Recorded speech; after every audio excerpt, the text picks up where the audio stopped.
I need a gangster bitch. I want a gangster bitch, yo.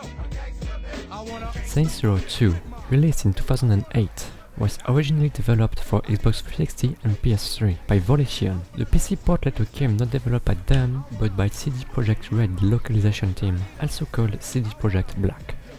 This port is famous to be really terrible. It added a ton of new bugs not present in the original version, with one of the worst ones, speeding up the game if your CPU is running at more than 3.2 GHz. Another big issue of that port is that it doesn't run well at all on any kind of PC. A low-end computer in 2010 runs the game probably just as well as a top-end computer today. And so obviously I had to try and make the game run well, which, a little spoiler, is pretty much impossible yet.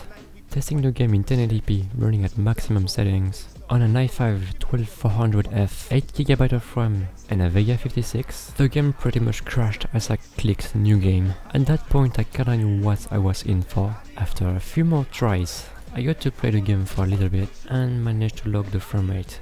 I think my numbers are kinda inaccurate due to how the game runs. Depending on your camera angle, the game just drops to 20 FPS randomly. So I was driving around the frame rate going from 30 to 70, back to 30. After some time, there's just some weird glitch with the camera angle that destroys the frame rate, like this.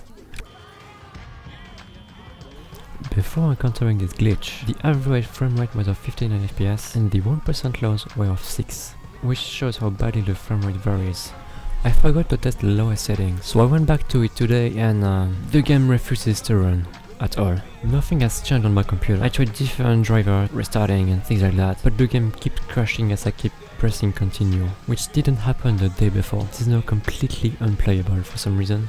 Anyway, moving on for the lower settings, the first thing I tried was dxvk, which apparently for some people kinda fixed the game, though in my case it just completely broke it. The graphics kept flickering and spazzing out, and the game ended up crashing after about 20 seconds. dxvk stability can vary between versions, so I decided to try a different one. This time the graphics were slightly broken, though it was still playable. However, the game crashed really fast. I could barely get out of the house before the game just indefinitely froze. I ended up trying 2 more versions of dxvk, but you can imagine the results already, so I'm going to ignore that. The next thing I've tried is Wine D3D, which is Wine's DirectX to OpenGL wrapper. The Windows version of this wrapper doesn't run very well compared to Linux. That plus Amity's OpenGL driver really didn't give me any hope, but I still gave it a try. At first, the game launched, but as soon as I clicked continue, the game just crashed.